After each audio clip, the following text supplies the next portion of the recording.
Listo, ya ahí empezamos a grabar, ¿cierto? Entonces, pues nada, les iba comentando. Vamos a trabajar en todo el mes de marzo. Estén pendientes todos los jueves de 6 a 8.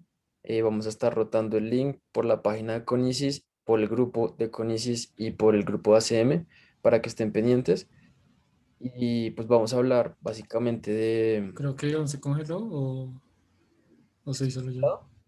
Creo que te congelaste, pero no sé. Voy a apagar la... No, Ahí, ¿me escuchan bien? ¿Me estoy entrecortando? no, estabas bien, estabas bien. Y ahí se escucha bien. Ah, ok, listo, bueno. Cualquier cosa me escriben porque pues Vale, cagada sí se putea todo. claro que sí. Pero listo, entonces, este primer taller va a ser de exploración y limpieza de datos. Luego vamos a hablar de modelos de regresión y un poquito de estadística, un poquito de ANOVA. Luego vamos a hablar de modelos de clasificación y cosas como que le vamos a ir metiendo más nivel a las cosas y ya en la última semana vamos a introducir un poco el tema de redes neuronales. Entonces estén muy pendientes, va a estar en serio muy interesante. Tanto a Daniel como a mí nos apasiona mucho esto. Entonces, estén pendientes. Si quieres, empieza, Dani. Dale, bueno. Hola a todos, ¿cómo van? Gracias por estar en esta charla, gracias Iván por esa introducción. Bueno, vamos a comenzar entonces con la presentación. Iván ya está grabando. Sí, creo que sí. Sí, Perfecto. Entonces, como les comentaba Iván, estas charlas van a estar divididas en cuatro, o sea, van a ser cuatro charlas en total. Una, pues la de hoy, que explica lo básico, conceptos básicos, la teoría básica que se requiere, conceptos y terminología que se utiliza en Machine Learning, y una introducción a la exploración y limpieza de datos, que son como pasos esenciales previo a la realización de todos estos proyectos de Machine Learning. En el taller 2 y 3 vamos a ver dos diferentes técnicas de modelos. Uno, en el 2 vamos a ver todo lo relacionado con regresión y vamos a profundizar en cómo medir el error en los modelos. Y en el taller 3 vamos a ver otra técnica que se llama clasificación y vamos a profundizar en cómo seleccionar un buen modelo y cómo utilizar algo llamado hiperparámetros para ajustar bien los modelos. Y por último, en el último taller realizaremos una introducción a las redes neuronales, que ya es un tema un poco más avanzado. Entonces, eso por ese lado. Entonces, para esta parte, cualquier duda, si quieren al final, porque no puedo, no estoy viendo el chat en estos momentos, entonces cualquier duda que tengan, si es muy urgente, levanten la mano y Iván me puedes ayudar por favor, coordinando a los participantes. Y mientras tanto, pues yo la trataré de responder lo mejor posible, o si no, Iván. Entonces, en cuanto al contenido de esta presentación, primero vamos a revisar un poco qué es Machine Learning, algunas definiciones para que todos estemos en esta misma página. Esta charla va a ser de un nivel muy introductorio, así que no se preocupen si ustedes hasta ahora están en primer semestre o comenzando eh, a entrar en estos temas de programación o si nunca han tocado nada de Machine Learning. Esta es la idea, que a partir de estos cursos se despierte un poco ese interés. Entonces, primero vamos a explicar algunas definiciones. Eso lo vamos a profundizar más en el glosario, en el que vamos a ver qué términos claves se utilizan en el día a día y que se requieren que ustedes los tengan claros para que construyan buenos modelos. Después de eso veremos cómo utilizar cuál es el paso a paso para crear esos modelos. Y por último, hoy nos vamos a enfocar, tal como lo decía el título, en dos partes de ese pipeline, de esos pasos, en el perfilamiento y en la limpieza. El perfilamiento básicamente es entender esos conjuntos de datos y la limpieza es pulirlos para que puedan ser utilizados. Entonces, bueno, Machine Learning, aprendizaje automático, inteligencia artificial, aprendizaje profundo, ¿qué es todo eso? Entonces, quiero comenzar eh, mostrando un poco cómo es esa fórmula del aprendizaje tradicional que se utiliza normalmente, ya sea que ustedes estén desarrollando una página web o estén desarrollando un programa, una solución a un problema de ordenamiento o algo así en Python, lo que sea.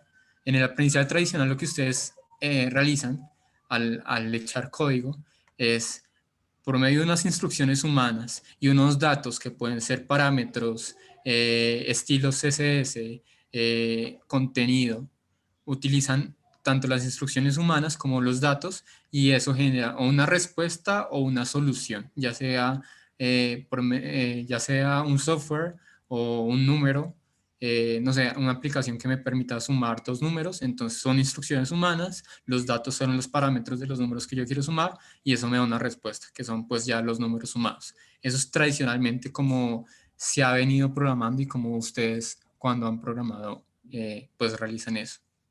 Sin embargo, el Machine Learning y todo esto ya es un cambio de paradigma y este aprendizaje tradicional, esta fórmula se cambia un poco y se vuelve así. Comenzamos con algunas respuestas, no tenemos todas. Algunas respuestas pueden ser, no sé cuáles son los precios de tal acción en los últimos 3 meses. Esas son mis respuestas. Aparte de eso, tengo datos como la fecha en las que hubo esas acciones, el número de personas que apostaron por esa acción, datos históricos de estadísticas de acciones similares, cómo se ha movido el mercado, cuáles países, no sé, el PBI de ciertos países, cuántos son los ingresos de las empresas, de la empresa como histórico en la que estoy buscando esas acciones. Y a partir de eso, de esas respuestas y esos datos que tengo, estoy tratando de buscar algunas reglas que me permitan modelar o encontrar patrones o cosas que me permitan de alguna manera o predecir o encontrar algún sentido a esas respuestas.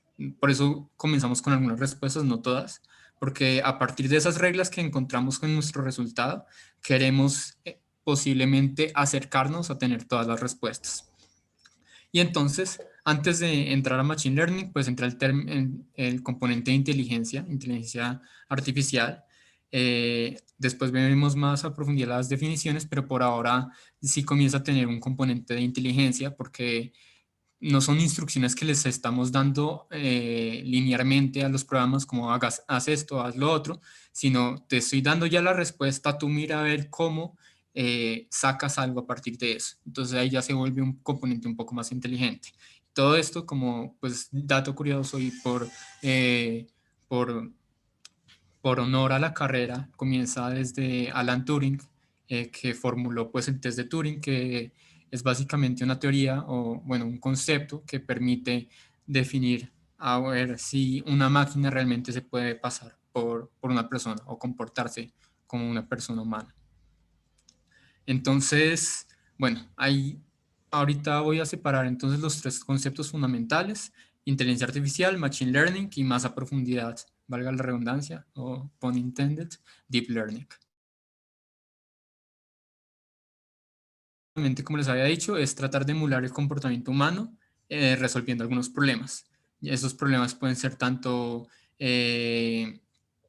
buscar la forma en la que los vehículos puedan automatizar, optimizar algunas cosas, pero tratar de que todo lo que se resuelva por medio de un computador eh, tenga esa capacidad o que sea una capacidad de que sea similar a lo que realiza un humano. Entonces, por eso tienen un componente tanto de inteligencia como pues de artificial, porque pues no lo hace un humano, sino lo hace un computador, una máquina, un robot, un dron, cualquier cosa que permita realizar acciones que se equiparen a las de un humano, entra en el campo de inteligencia artificial.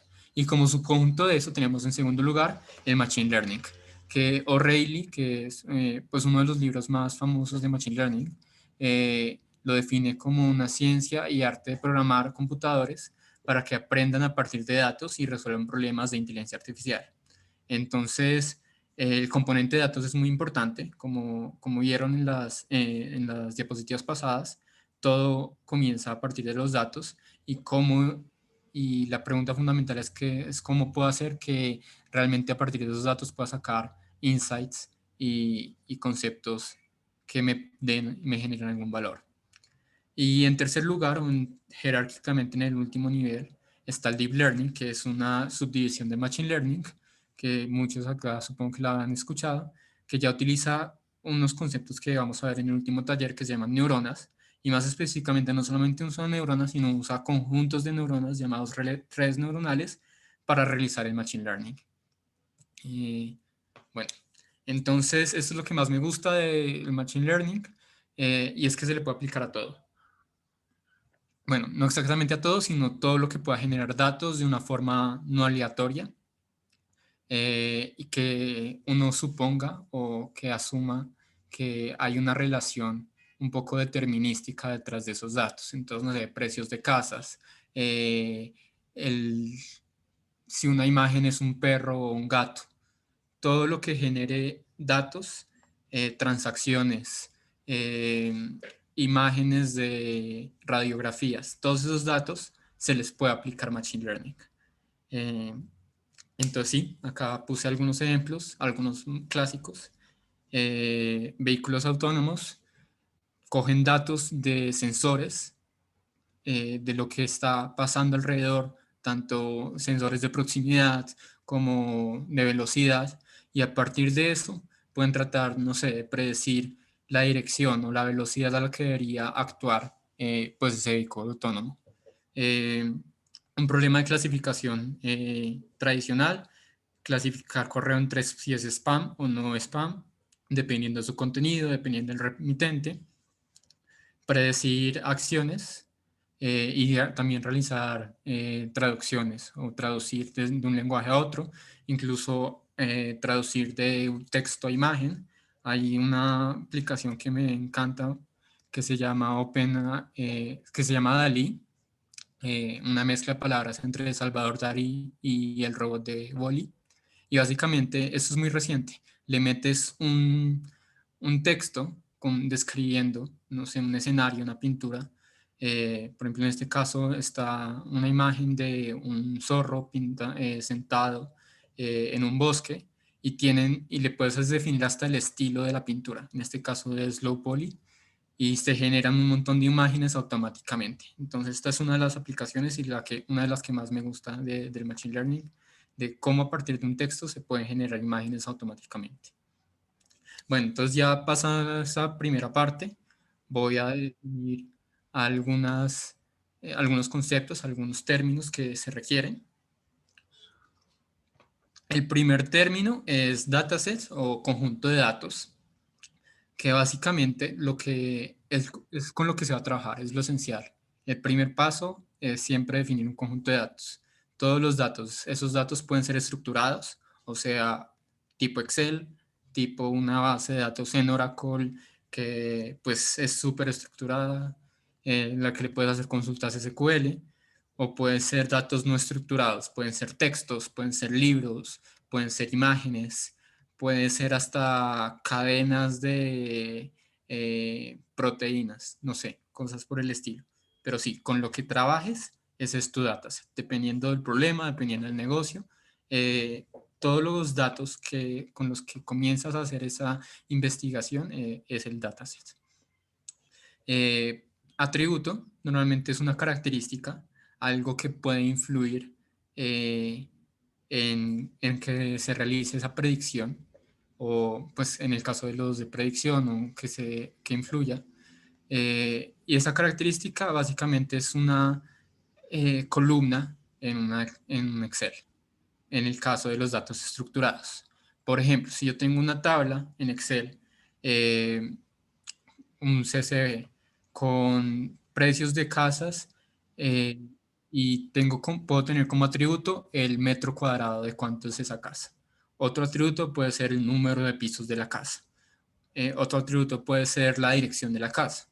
Cada columna puede ser un atributo, posiblemente, dependiendo. El modelo, pues, es el que define qué atributos se utilizan y cuáles no, pero tentativamente cada columna del dataset es, es, es un atributo. O sea, cada fila tiene muchas características, y esas son los atributos, básicamente características. En los datos no estructurados, como por ejemplo las imágenes, cada píxel puede ser un atributo. Cada, el patrón RGB de cada píxel es un atributo. En el caso de texto, la longitud, las palabras. Cada palabra se puede descomponer pues, lexicográficamente y esos pueden ser los atributos. Y por último, tenemos el modelo, que después vemos más a profundidad, que es un modelo matemáticamente, pero en términos introductorios, un modelo básicamente representa lo que es el aprendizaje realizado por el algoritmo de Machine Learning. Entonces, después van a ver que hay muchos algoritmos, dependiendo del problema, pues se utiliza un algoritmo específico, y el modelo lo que trata es que representa ese aprendizaje. O sea, si yo quiero predecir, no sé, cuántos niños van a pedir dulces en mi conjunto, por el estilo. El modelo me trata de ajustar o es el que realmente mira cuántos niños, me trata de solucionar esa pregunta. Y pues sí, detrás de eso hay un algoritmo. Por ejemplo, esa pregunta es algo de regresión. Después, creo que eso va en la siguiente diapositiva. La siguiente. Primero, vamos a ver tipos de aprendizaje. Como ya les he contado un poco, hay algunos tipos de aprendizaje, predecir cosas, clasificar cosas, pero básicamente hay 4 grupos grandes. El primero es aprendizaje supervisado, que básicamente se trata de encontrar relaciones entre los atributos y la variable objetivo. ¿Cuál es la variable objetivo? Depende de lo que uno quiera predecir. La variable objetivo es eso a lo que quiero llegar en el aprendizaje supervisado. Por ejemplo, en el ejemplo que les estaba dando de los precios de casa, que es un ejemplo clásico, la variable objetivo es el precio de la casa, cuánto me vale esa propiedad. Y los atributos, como les había dicho, puede ser el tamaño de metros cuadrados, la cantidad de pisos, y el aprendizaje supervisado, pues ese problema entraría en esa categoría de aprendizaje, porque estoy tratando de ver cómo se relacionan esas variables, el metraje, el número de pisos, no sé, el sector de la casa, para hallar esa variable objetivo que es el precio y posiblemente predecirlo. Eso hace parte del aprendizaje supervisado, esos problemas de predicción o regresión en algunos casos. Bueno, como aprendizaje no supervisado, eh, como su nombre lo dice, no está supervisado, y lo que no requiere, pues en el caso del aprendizaje no supervisado, es esa variable objetivo. La variable objetivo solo se encuentra en el aprendizaje supervisado. El no supervisado solamente tiene como input, digámoslo así, los atributos. Por ejemplo, no sé, datos de diferentes estudiantes. Le doy muchos datos de estudiantes, y lo que el aprendizaje no supervisado, dependiendo del tipo de problema que requiera, pero siempre trata de buscar patrones en esos datos o relaciones entre esos datos. El híbrido, como su nombre lo dice, tiene un poco de aprendizaje supervisado y un poco de aprendizaje no supervisado. Por eso, hay algunos datos que están etiquetados, o sea que sí tienen esa variable objetivo, y otros datos, no sé, un 50% de mis datos que si tuvieran el precio de la casa, y otro 50% que no tuviera ese precio, y entrenara mi modelo de Machine Learning con eso, sería un aprendizaje híbrido. Y el último aprendizaje, que es el más complejo, es el aprendizaje por refuerzo. Ese aprendizaje, por ejemplo, es el que se utiliza para los vehículos autónomos, porque es un aprendizaje continuo. O sea, lo que toma datos del entorno, del ambiente, y a partir de esos datos, pues los procesa, y el output, el resultado final, normalmente es una acción. Y esa acción afecta al ambiente, y por lo tanto el proceso es como un ciclo. Entonces, es iterativo, siempre estoy tratando de obtener nuevos datos, y por lo tanto el modelo se está actualizando constantemente. Entonces ahora vamos a profundizar en el aprendizaje supervisado. A grandes rasgos, hay 2 tipos de modelos: hay clasificación y regresión. Estos los vamos a ver más a detalle en los talleres 2 y 3. El taller 2 se encarga de todo lo relacionado con regresión, y vamos a ver cómo se realiza realmente un algoritmo de regresión, y el taller 3 se encarga de clasificación. La diferencia es básicamente lo que yo quiero predecir. En el de clasificación yo quiero predecir, pena el typo, variables categóricas. ¿Qué son variables categóricas? Categorías. Si yo quiero saber si esta imagen es un gato o un perro, el resultado es, bueno, esta imagen es gato, esta imagen es perro. Son dos categorías y eso es un problema de clasificación. En cambio, el, el modelo de regresión lo que hace es predecir variables continuas. Como el ejemplo clásico, como les he dicho, es el de precio de casas, básicamente precios de viviendas inmobiliarias. Es una variable continua, el precio es una variable numérica, entonces yo puedo decir como, bueno, con estos datos, este metraje, esta cantidad de pisos, el precio de casa puede ser, no sé, $10,000. Con este metraje sube hasta 1 millón. Entonces, bueno, en este diagrama se puede ver un poco más, spoiler, digámoslo así, cómo es que se trabajan esos modelos. El de clasificación básicamente trata de hacer una línea, pues el más simple, una línea que trate de separar lo mejor posible las categorías, dependiendo de los datos y de los atributos. Y el de regresión, por su parte, lo que uno trata es también de predecir una línea, pero no que separe categorías, sino que se ajuste lo más precisamente posible a todos los datos que se tienen. Entonces, esos son como los de aprendizaje supervisado. En cuanto al aprendizaje no supervisado, este se divide en tres, básicamente agrupación, reglas de asociación y reducción de dimensionalidad. Entonces, como les comentaba, el aprendizaje no supervisado se trata de encontrar patrones o relaciones. Entonces, el primero es agrupación, que básicamente en inglés se conoce como clusters, y yo lo veo como clasificación, pero sin etiquetas, a grandes rasgos. Entonces, eh, ahí le mando al modelo un montón de datos y yo le digo, oye, modelo, hazme 3 grupitos. Y él me hace, bueno, este grupito A, este grupito B y este grupito C. El grupo A se relaciona, tiene cosas en común, el grupo B tiene cosas en común y el grupo C también.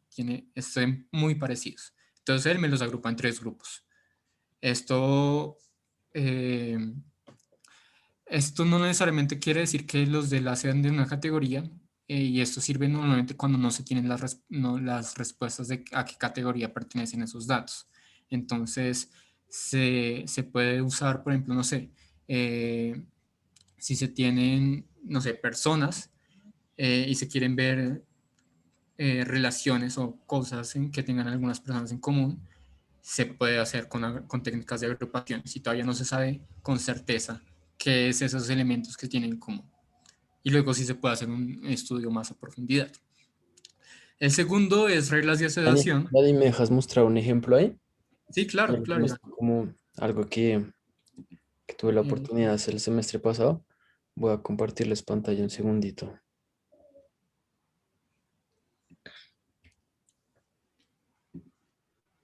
Ahí están viendo mi pantalla. Creo que tienes que dejar de compartir pantalla un segundo. Y ahí se ve bien.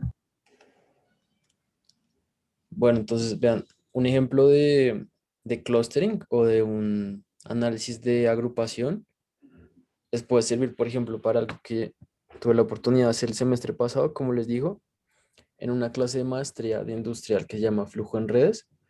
Nos dieron unos datos de Rappi. Entonces ustedes saben que Rappi está en distintos países de Latinoamérica y pues básicamente lo que teníamos que hacer era diseñar un modelo que optimizara el tiempo que demoraban todos los rapitenderos en repartir las órdenes, ¿cierto?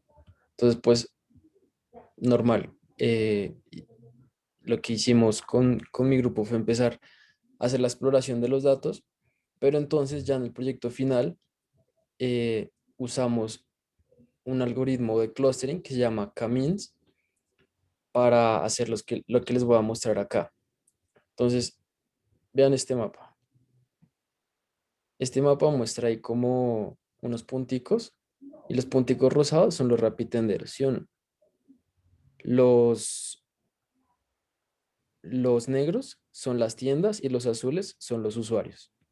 Entonces, ¿ustedes cómo podrían usar el algoritmo de Cummins para optimizar las rutas que tienen que tomar los rapitenderos en una ciudad.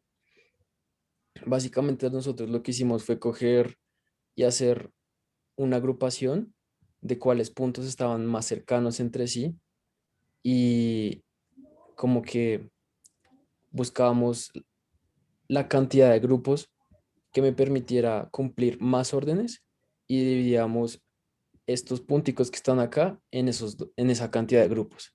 Entonces, básicamente el algoritmo lo que hacía era pues sacar unos n clusters que me maximizaban el cumplimiento de las órdenes y a partir de esos clusters yo subdividía el conjunto de los usuarios de las tiendas y de los rapitenderos para poder cumplirlo más rápido. Porque, ¿qué pasaba acá? Digamos, si ustedes tenían un rapitendero que estaba al otro lado de la ciudad, pues no lo iba a poner a cumplir una orden de una persona que estaba también al otro lado. Lo que me permitía hacer los clústeres era como que la asignación de los rapitenderos y de las órdenes se generara en un rango geográfico mucho más cercano. Entonces eso me ayudaba a optimizar el modelo. Es un ejemplo de cosas que se pueden hacer bien interesantes con Machine Learning. Y ya, pequeño paréntesis. Listo. Listo. Entonces, perfecto, gracias, Iván. Sí, totalmente, de acuerdo. Un ejemplo de agrupación muy claro. Esos grupos no tenían una etiqueta, no pertenecían a ninguna categoría antes de, de que los agruparan. Entonces, sí, perfectamente es clasificación, pero sin esas etiquetas y ayudó a organizar realmente la ciudad y optimizar la ruta de esos rapitenderos. El segundo tipo de aprendizaje no supervisado son reglas de asociación. Este creo que es uno de los más comunes. Estas reglas normalmente se utilizan eh, para, pues una de las aplicaciones, yo creo que la más, ¿no?, la más común es para todos estos e-commerce, para todas estas tiendas, ya sea presenciales o virtuales. Básicamente es un condicional. Si usted compra este producto A, es posible que el producto B también le interese o también lo compre. Esa es una regla de asociación. Ver como qué productos, eso se llama creo que Market Basket Análisis. Y así, es entender el modelo, el resultado del modelo son una lista de reglas de, bueno, si una persona ha visto esta serie, es posible que vea esta siguiente, entonces se la puedo recomendar. Si ha visto este video, es posible que vea este y este y este. Entonces, todos estos sistemas de recomendaciones se basan en reglas de asociación. Y pues, como uno no tiene las reglas en primer lugar, es un tipo de aprendizaje no supervisado. Y el último es un poco más complejo y es reducción de dimensionalidad, que básicamente se trata de buscar una manera de eliminar el volumen de datos, pero que de todos modos esos datos sigan siendo relevantes. Entonces, esto se puede ver, por ejemplo, en imágenes. ¿Qué tanto le puedo reducir la calidad a una imagen, pero sin perder el contenido? O no sé, si yo tengo un conjunto de datos con 1 millón de columnas, ¿cómo puedo obtener de todos modos un resultado bueno de qué representan esos datos en una menor cantidad de columnas?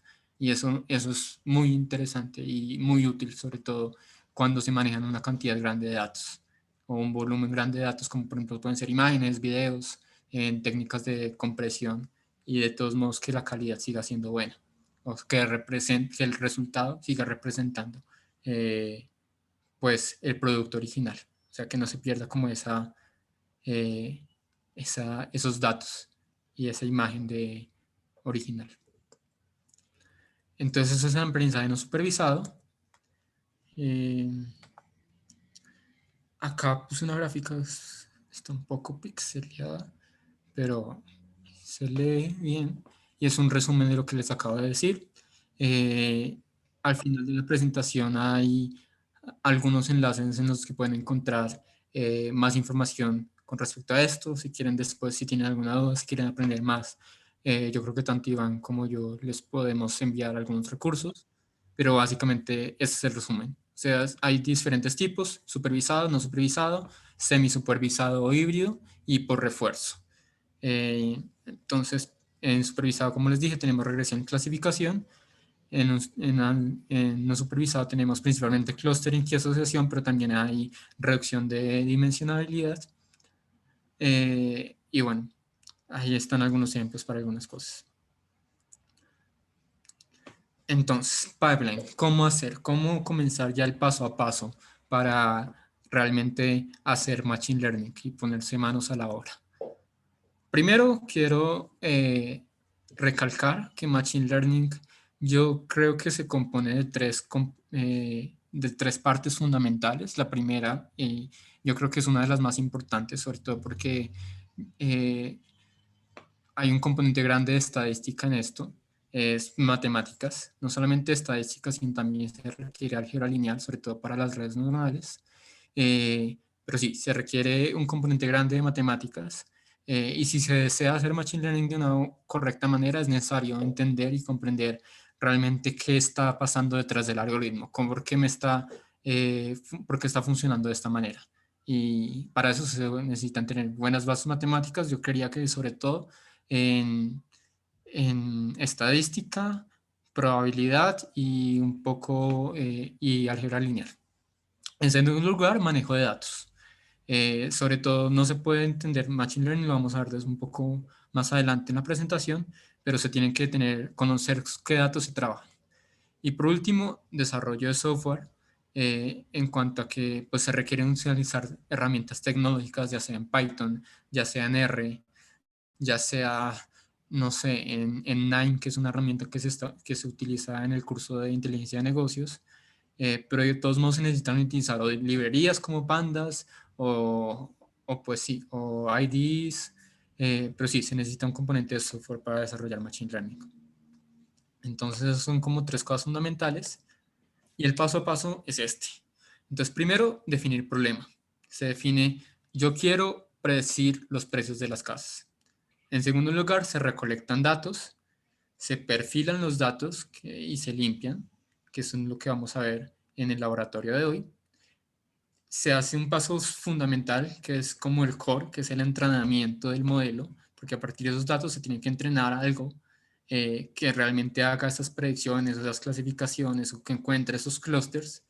Se valida qué tan efectivo es, ya sea qué tan erróneo es el modelo o qué tan preciso es. Se ejecutan esas pruebas.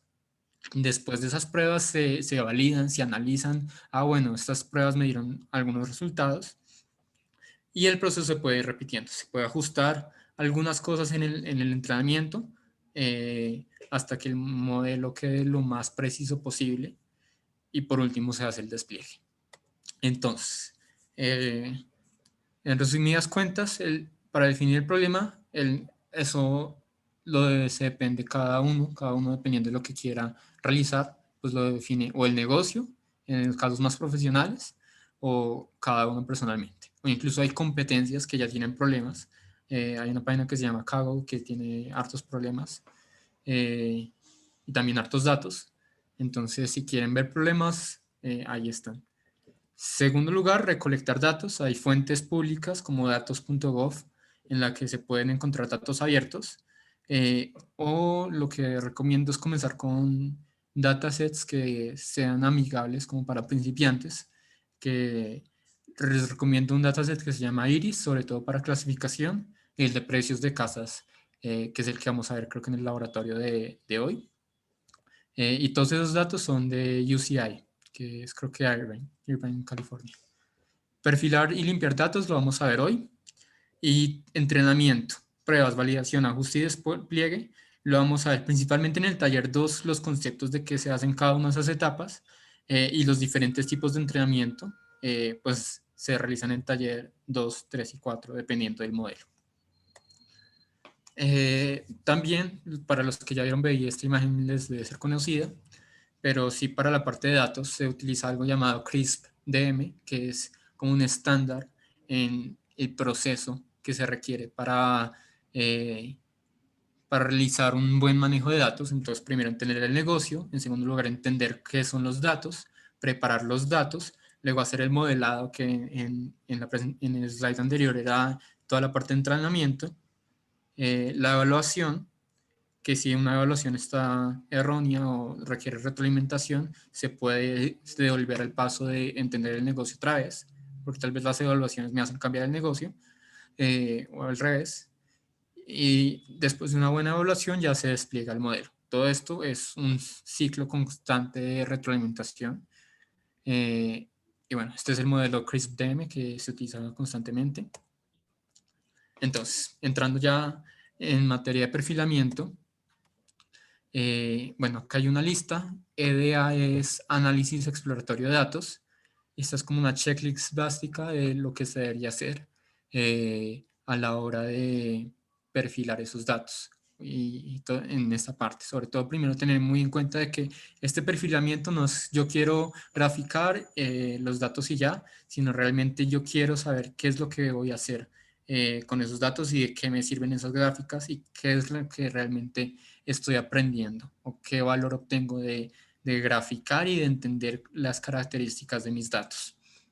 Entonces, primero, ¿qué preguntas quiero tratar de resolver? El problema siempre lo tenemos que tener claro. Los tipos de datos también. Y estar pendiente de si hay datos que faltan, si hay datos atípicos o qué puedo agregar o modificar para sacarle el jugo a los datos. Entonces, por ejemplo, y este ejemplo refleja la importancia de hacer un buen perfilamiento. Supongamos que tengo unos datos, su promedio es 9, su varianza es 11 en cuanto a X, en cuanto a Y tiene otros promedios, otras varianzas y tiene una correlación de 0,8. Y bueno, todos estos puntos de datos, todas estas 4 gráficas que representan 4 datasets, son 4 datasets muy diferentes, pero todos cumplen con estas mismas características. Entonces, por lo tanto, no es simplemente saber realmente algunos datos y algunas métricas por sí solas, sino que realmente la ayuda visual ayuda a comprender. Por ejemplo, en el de la esquina superior derecha, puedes ayudarnos a comprender como, bueno, esa línea sí nos ayuda a predecir un poco esos datos, se acerca más en la línea de la esquina inferior izquierda. Sin embargo, si vemos el de la esquina superior derecha, vemos que una línea no es un modelo, bueno, una regresión lineal que vamos a ver, no es un modelo que realmente se ajuste a esos datos que se presentan ahí. Y en el otro vemos que tenemos un dato totalmente atípico que nos está cambiando totalmente cómo se comporta y cómo se ajusta esa línea. Entonces, en ese caso, primero sí, definir bien con qué datos vamos a trabajar. Esto es muy importante. Sobre todo, no sé si vieron esta noticia hace rato, esta es vieja, muy vieja, del 2015. Pero toca definir primero si los datos que tenemos son suficientes para realizar la acción que queremos, ya sea predecir o clasificar imágenes, para que no nos pase pues lo de la noticia. Bueno, como les decía, siempre es fundamental hacer gráficas y entender realmente qué nos quieren decir esas gráficas, porque con que tengas un listado de 1.000.000 de datos, 1.000.000 de columnas, 100 columnas y muchas filas de información, realmente no te darás cuenta de cómo es la distribución, qué es lo que está pasando con esos datos, sino los gráficas. Entonces este componente de estadística es muy importante. Por ejemplo, este es el conjunto de datos iris, que representa 3 especies diferentes de plantas, de flores. Y acá podemos ver la longitud y el ancho de sus pétalos, creo. Y este es un gráfico de dispersión básico. Después verán en un laboratorio cómo es que funciona y cómo se puede graficar esto. Pero podemos ver que, por ejemplo, la especie de setosa realmente tiene en promedio tal vez un un ancho de pétalos más alto y son más cortos en cuanto a la longitud que las otras especies. Las otras especies están un poco más mezcladas, pero la setosa sí se puede identificar como más claramente. Eso por ese lado. Eso es pues un tipo de gráfico. Este tipo de gráfico es como el de dispersión, pero cuando hay más dimensiones. Eso también es del conjunto de iris. Si se dan cuenta, acá solamente comparo dos dimensiones, el ancho y el largo de los sepals, pero acá hay 4 atributos del pétalo y del sepal. Entonces, ahí nos están diciendo diferentes cosas. Y ya, bueno, básicamente ese es otro tipo de gráfico que también nos muestra que la relación entre cada una de las variables. Otro tipo de gráfico que también es muy útil es el de cajas y bigotes. Esta imagen la saqué porque muy pocas personas, yo creo que a nosotros se nos dificulta mucho entender este tipo de gráficas, pero básicamente eh, siempre se divide en cuartiles. Trata de dividir, pues esta gráfica trata de dividir los gráficos en cuartiles y mira a ver qué porcentaje de datos o cuál es la proporción de datos en cada cuartil. Entonces, siempre la cajita va entre el primero y el tercer cuartil. O sea, acá hay 2 cuartiles y los otros 2, el otro está acá y el otro está abajo. Entonces, eso nos permite ver si realmente hay una buena proporción de datos en cada uno de los cuartiles, y los datos que son muy atípicos saldrán como circulitos afuera de los bigotes. Este es otro tipo de gráfico muy útil, que básicamente es un heatmap, un mapa de calor, y nos puede ayudar a ver cómo cambia, sobre todo. Este lo vamos a ver principalmente, yo creo que en cuanto a correlación entre las variables, pero esto también se puede usar para ver la transición y los gradientes, tanto temporales, eh, sí, tanto temporales o la profundidad. Normalmente este se le define un color para un máximo o un mínimo, y dependiendo de la intensidad del color representa pues un número. Entonces acá vemos pues que esto va desde 0 hasta 600 y va pues desde blanco, blanco, blanco hasta gran azul. La verdad, creo que este es de temperaturas. Está dividido por ejemplo, no sé, a comienzos de enero. No, este no debe ser de temperaturas, debe ser otra cosa. pero vemos que el punto máximo está en todos los años, en julio, como en esta época de verano, y ha sido persistente y ha aumentado a lo largo de los años. Entonces este nos ayuda a ver cosas en 2 dimensiones. Listo, entonces ya pasamos esa parte de visualización. Vamos ahora a la última parte, que es limpieza de datos. Esto es algo clave. Los datos, como estaban indicados en la ecuación de Machine Learning, que es matemática más datos más software, más código, los datos son una parte esencial, es de donde partimos. Y si tus datos son basura, pues del modelo va a salir basura. Si le metes basura al modelo, pues lo que sale es basura. Entonces, sí, esto es algo que se requiere, y es asegurarse primero la calidad de los datos que se están trabajando.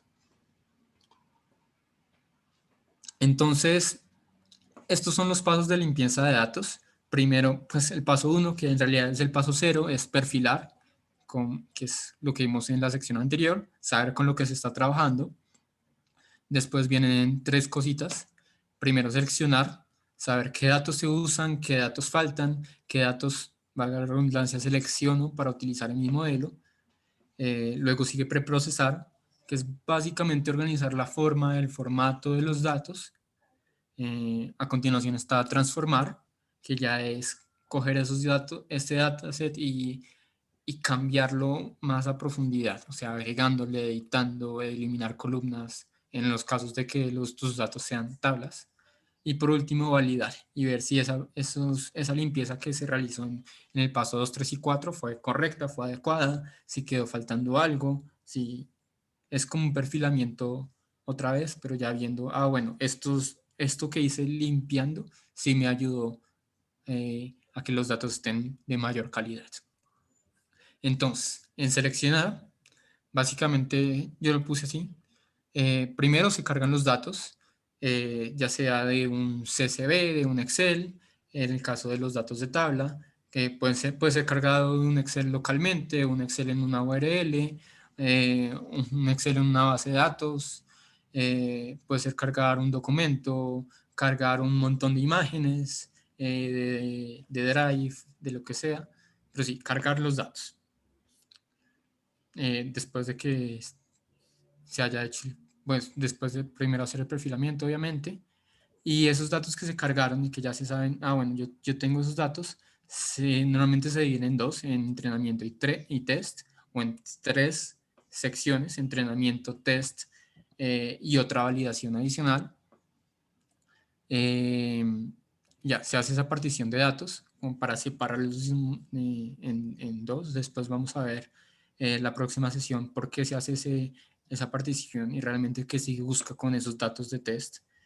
Y en la parte de selección, primero se eliminan columnas innecesarias, por ejemplo, el ID, que como en la mayoría de los Excels, siempre hay al comienzo una columna de ID que realmente no nos está aportando nada a los datos y por lo tanto se requiere eliminar. Y por último, seleccionar tamaño de datos para trabajar. Es posible que por cuestiones de cómputo, si cargamos, no sé, 10 millones de datos, nuestro modelo no soporte tanta cantidad de datos, entonces es posible que haya que usar solamente una muestra de esos datos, tomar una muestra, o realmente ver, bueno, utilizo esta porción, o si me dan un conjunto de datos de Excel con todos los pacientes de una clínica y yo quiero predecir el tipo de cáncer en los pacientes que tienen cáncer, pues solamente tengo que coger los pacientes de cáncer, no tengo que coger todos los pacientes. Entonces sí, tengo que, dependiendo del problema, selecciono mi conjunto con el que trabajo. Entonces en la parte de selección, en la parte de procesar, como les dije, es más de forma, de formato. Entonces miro a ver si hay datos duplicados, si hay datos que estén en null o datos que falten, si hay datos, algunas fechas cuyo formato debería ajustar, algunos strings que estén en mayúscula o en minúscula que debería de alguna manera estandarizar, si hay algunos decimales con punto y otros en coma, convertir esos tipos, o si no requiero usar decimales sino que necesito redondear. Ver qué hago con los datos atípicos, si los elimino, si los cambio. Lo mismo en los datos nulos, si elimino esas filas de datos que son nulas o si las cambio por el promedio, si hago otra cosa. Entonces sí, es como ajustar esa parte, el preprocesamiento es como ajustar los campos de esas celdas de los datos que ya se tienen. Sin embargo, la transformación ya es algo más profundo. Por ejemplo, realizar conversiones.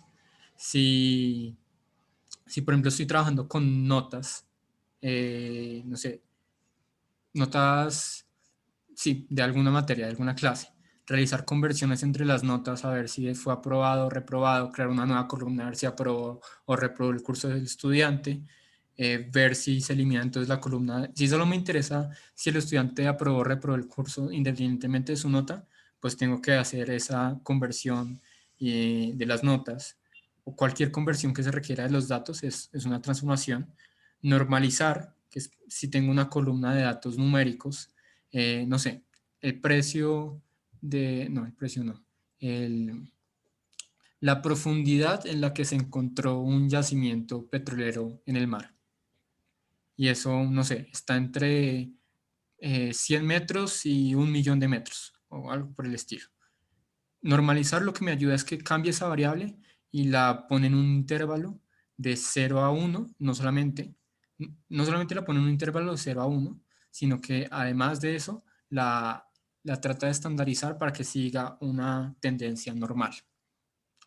Lo otro que se puede hacer es generar bins, que son como fracciones de datos. Por ejemplo, si una de mis variables es la edad, uno de mis atributos es la edad, puedo básicamente cambiar ese componente de edad que sea, no sé, edad de 6, edad de 7, de 40 años, de 60 años, sino que trato de hacer cajitas. Entonces todos los de, no sé, de 12 a 16 años van a estar en esta cajita, en este bin. Los de 30 a 60 van a estar en este bin. Y así, dependiendo de la necesidad, pues ajusto el tamaño de los bins. Si quiero que sean bins de tamaño como de igual tamaño, o solamente quiero tener dos bins, o si quiero tener un bins para adultos y un bins para niños, para menores de edad, y así, cosas por el estilo. Son transformaciones de datos. Y por último, es posible que yo, para cuestiones del negocio, requiera usar nuevas variables eh, en vez de las que tiene el dataset originalmente. Entonces, no sé, si tengo ancho de la casa y largo de la casa, puedo transformar, utilizar esas dos variables para construir una nueva variable que se llame área de la casa, metros cuadrados, y a partir de eso, pues, entreno mi modelo utilizando esa variable en vez de las anteriores, cosas por el estilo, para si me queda más conveniente o si el negocio necesita utilizar pues ese tipo de variable. Y ya bueno, básicamente eso es en cuanto a esta parte teórica. Como les dije, es una introducción, un abrebocas a todo lo que se viene en estas otras 3 sesiones que vamos a estar dando todos los jueves a las 6 de la tarde. El próximo tema será regresión, tanto lineal como polinomial, y realmente cómo se manejan los errores en los modelos. Y cualquier pregunta que tengan me la pueden hacer a mí o Iván, o pueden levantar la mano. Eh, si quieren ahorita, si son preguntas teóricas. Eh, y, ¿Y qué? Y nada, pues todavía no hemos entrado en la parte matemática, eh, sino que esto era simplemente una introducción. Todavía los conceptos matemáticos comenzarán a tener más presencia en los próximos talleres. Y nada, muchas gracias a todos por su asistencia y los dejo con Iván. Gracias, Iván, por todo. Y estoy sí, viendo preguntas del chat. Espérense, reviso. Mm, ok. Bueno, muchachos. David pregunta si hacer gráficos cuenta como preprocesar. Yo pensaría que sí, sin embargo, eso hace más parte del EDA, del análisis exploratorio, que es el paso justo antes de hacer toda esa limpieza de datos. Primero haces los gráficos para realmente ver qué es lo que tienes que, Que que limpiar, sí. cambiar. Pero sí, sí Ujú. cuenta como ese parte de proceso, preprocesamiento. Eh, Leonardo pregunta si toda esta fase de transformación es ingeniería de características. Eh, no sé, nunca había escuchado el término ingeniería de características, pero creía que sí. Si por características te refieres a features, sí, sí, sí. Perfectamente, esa parte de transformación es ver qué features realmente puedo utilizar y cómo utilizar esos features o generar nuevas características para realmente comenzar mi modelo bien. Entonces, esto se utiliza sobre todo en textos o en imágenes. Esa parte de transformación es súper esencial en procesamiento de lenguaje o en imágenes, porque pues uno no le va a mandar la imagen así, sino que se requiere hacer una transformación, no sé, dividirla en píxeles. Lo mismo las palabras, se dividen semánticamente se hace un proceso llamado lematización para coger como las raíces de las palabras, y entonces eso es lo que se hace en esa transformación. El input del modelo ya no es la imagen, ya no es el texto, sino es otra cosa que fue transformada y que incluso no puede tener tanto sentido para nosotros. Sí, de lineal que es importante saber. Básicamente, eh, Pues cómo yo creo, multiplicar matrices. sí, es lo que les digo, es como el primer parcial de álgebra lineal en la universidad, como entender qué es un kernel, entender qué es un espacio vectorial, y eso es más que todo para Deep Learning, porque en Deep Learning ustedes tienen que, bueno, las redes neuronales usan un algoritmo que se llama retropropagación, que ese es el algoritmo que usan diferentes configuraciones de redes neuronales como para traducir su métrica de minimización del error que está buscando el modelo matemático por detrás. Así es básicamente cómo funcionan las redes neuronales. Entonces, igual también hay otros modelos como por ejemplo las máquinas de vectores de soporte, que son modelos de clasificación, que también usan como transformaciones de espacios vectoriales para mejorar algunas cosas, pero pues eso es como por si les interesa. Voy a empezar a compartir pantalla, que si todo lo vamos a trabajar en Anaconda, yo creería que sí, pues es lo mejor, en serio, es lo mejor. Sí, o Colab, o lo que necesiten, pero sí, básicamente ese Ah, estilo de sí, Colab, pues sí, Python. aparte de Anaconda, pues lo que pasa es que yo estoy muy acostumbrado a Anaconda, pero Google Colab también es muy útil. O sea, ustedes cualquier Jupyter Notebook que tengan lo pueden abrir gratis y hosteado en una máquina de Google en Google Colab. Entonces, digamos, si en Drive tienen un archivo de un Jupyter Notebook, lo pueden abrir ahí directamente en Colab, como yo lo tengo aquí abierto. Este es un, este es un proyecto que hicimos con Daniel y con otros dos compañeros en una materia que se llama Machine Learning Techniques. Pero bueno, este es el taller de hoy. Entonces, básicamente, ¿qué necesitan? El taller ya está subido a un repositorio de GitHub, entonces lo pueden descargar o clonar, mejor dicho. Yo les envié el link ahí en el chat, pero igual se los voy a volver a enviar por si algo. Ahí se los acabo de volver a enviar. Entonces cogen ese, cogen ese link, abren la terminal eh, y ya lo clonan en cualquier carpeta que quieran. Y cuando lo clonen, escriben, o sea, si ya tienen Anaconda, escriben Júpiter y eso les va a abrir una ventana. Entonces, cuando escriben ese comando, básicamente eso les abre una ventana aquí en el navegador y ahí pueden empezar a revisar el taller. Entonces se meten ahí a la carpetica y ahí está el taller. ¿Cómo pueden descargar Anaconda? Básicamente, pues busquen en Google Anaconda. Si no lo tienen, ¿no? Busquen esto y ahí les va a aparecer en el primer link. Bajan hasta el fondo y ahí están todos los descargables. ¿Listo? Entonces, pues igual yo les dije que lo fueran descargando mientras Daniel hablaba.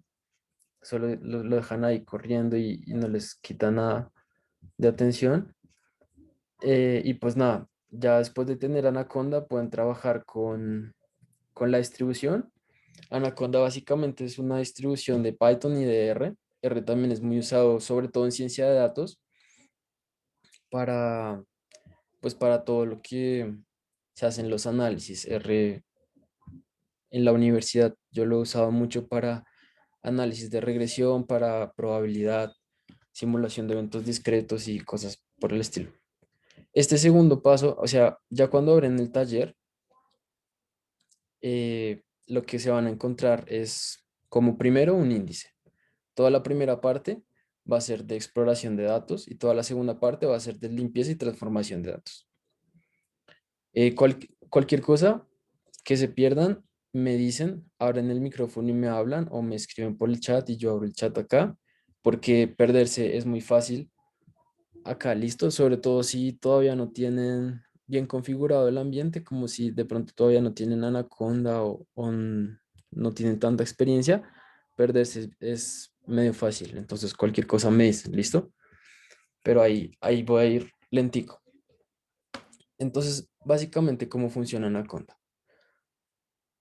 Si ustedes, o sea, para crear cualquier archivo le dan aquí en más y si quieren crear un notebook, le dan aquí en Python y eso ya les empieza a crear un notebook. Y ahí en el notebook ustedes pueden combinar dos cosas chéveres que son combinar el texto con el código. y por eso es que los cuadernos de Júpiter se han vuelto tan buenos para manejar un ambiente local de programación, sobre todo para Machine Learning y ciencia de datos, porque me permite como no dejar todo en código con los comentarios, sino tener algo más concreto escrito ahí, combinado con el código. Entonces, listo. El primer paso es la importación de los datos y la importación de las dependencias.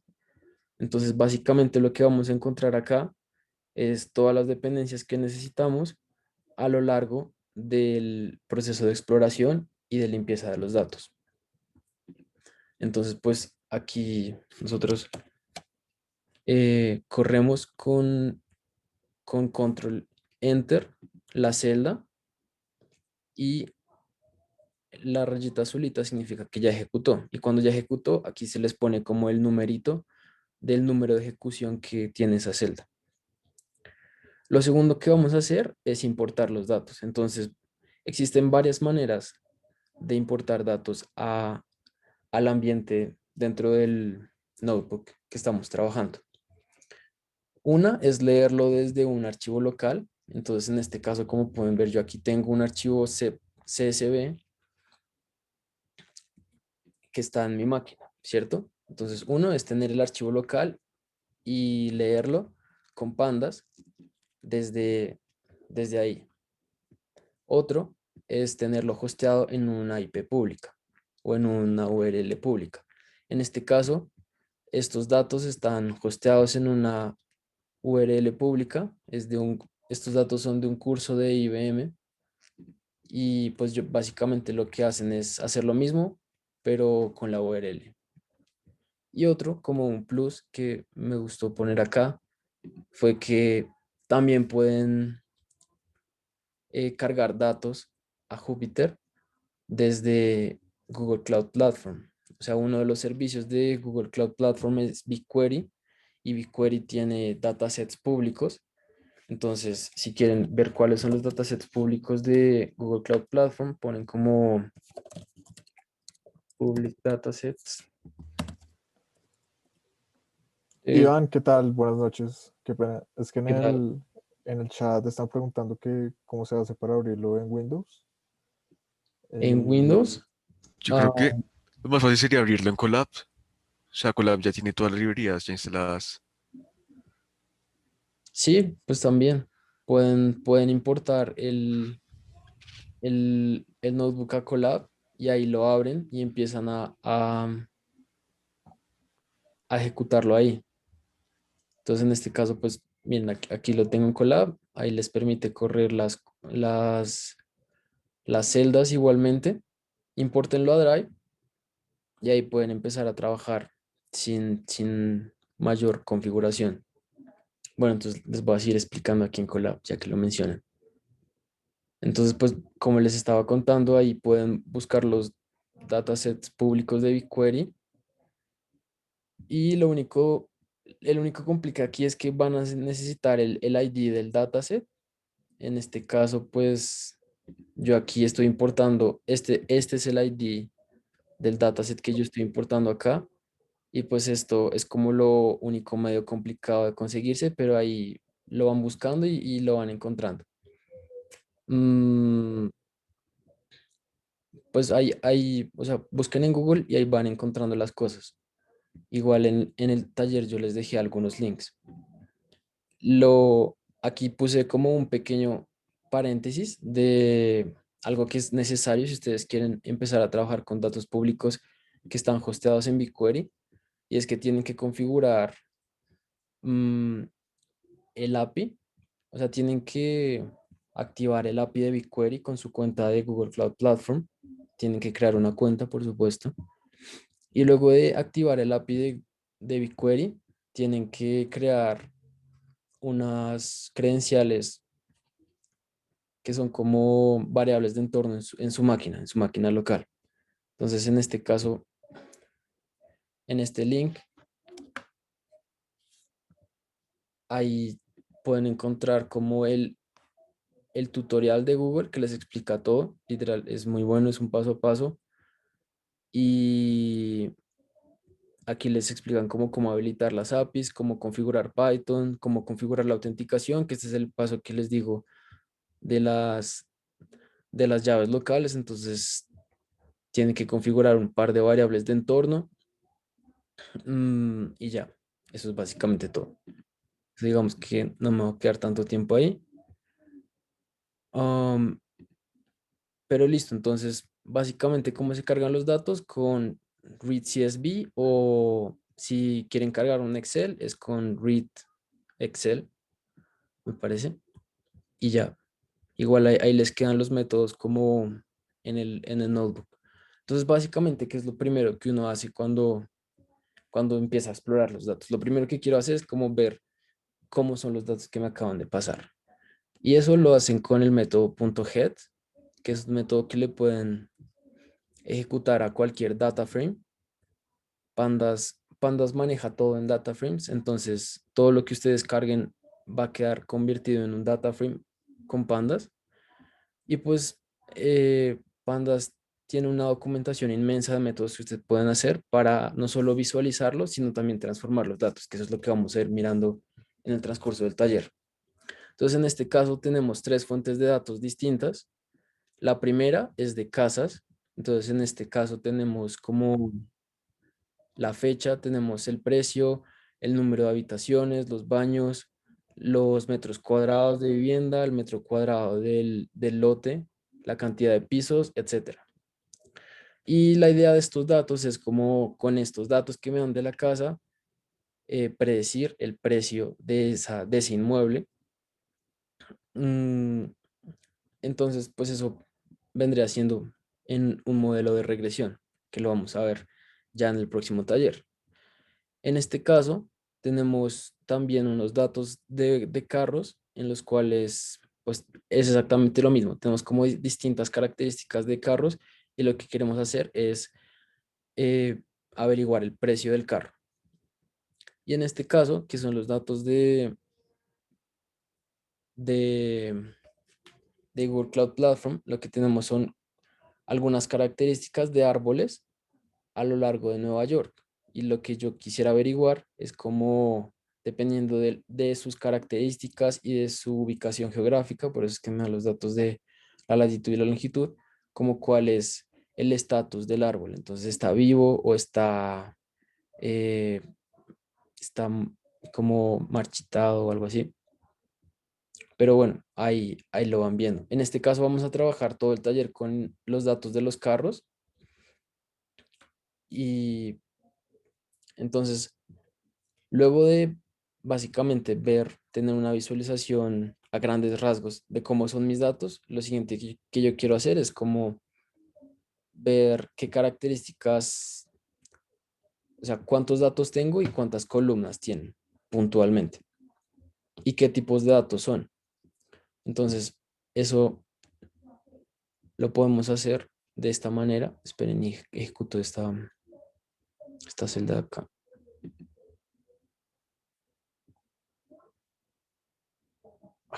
Bueno, es que acá no tengo los datos.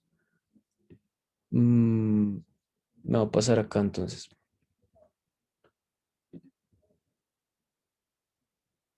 O no, pues quedemos acá, pero entonces no voy a ejecutar nada. Les voy a como mostrar todo.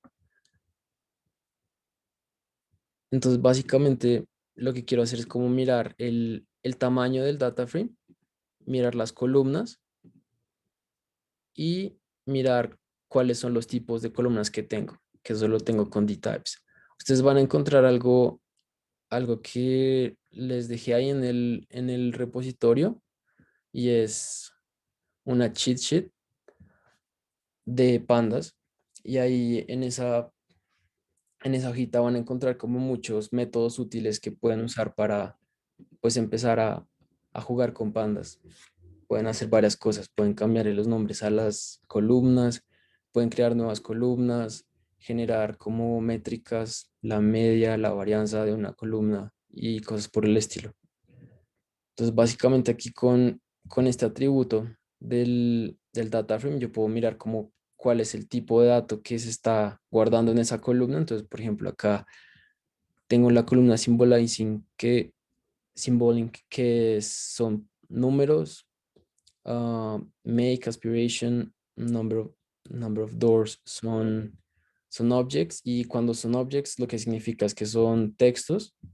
Los textos se guardan como objects en pandas y ya, como que ahí les va a aparecer todo. Luego otra cosa que me gustaría ver será como ver un overview de las estadísticas descriptivas de los datos. ¿Y eso cómo lo hago? Con el método .describe. El método .describe me genera una tabla en la que puedo ver las estadísticas descriptivas de todas las variables numéricas de los datos. Entonces, recordemos algo que de pronto mencionó Daniel. Según la naturaleza de los datos que ustedes tengan, ustedes pueden tener dos tipos de variables, numéricas o nominales. Las numéricas son números, obviamente, y las nominales son todo lo que sea texto. Y sí, bueno, hay nominales ordinales y hay nominales categóricas, que pues las categóricas son categorías y las ordinales tienen una jerarquía. Entonces, pues aquí lo que vamos a ver son las estadísticas descriptivas de las variables numéricas.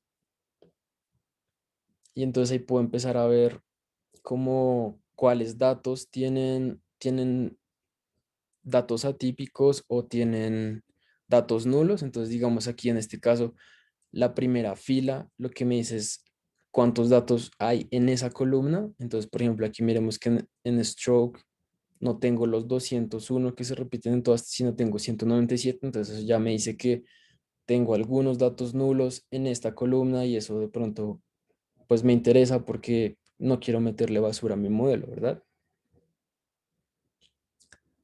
Mm, algo que es muy útil también es como este método que se llama Value Counts. Este método lo que me ayuda a ver es como qué cantidad de distintos valores hay en una columna y eso es muy útil algunas veces. Por ejemplo, hagan de cuenta que ustedes tienen un conjunto de datos que no está balanceado, es decir, que ustedes no tienen la misma cantidad de datos para para distintas instancias, que era algo que a mí me pasó, por ejemplo, con el modelo de, de Camins que les mostré ahorita, que está acá, por ejemplo, sí. Entonces, en este caso teníamos distintas instancias de distintas ciudades de Latinoamérica en las que funcionaba Rappi y no todas las instancias tenían la misma cantidad de datos. Había instancias que eran pues de muchísimo. Esperen, les muestro.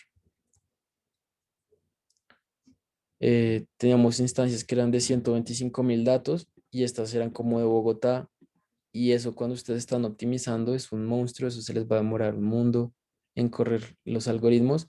Pero bueno, este método es muy útil para saber como por ejemplo cuántos datos tienen de cada instancia en un conjunto de datos. Entonces eso me interesa.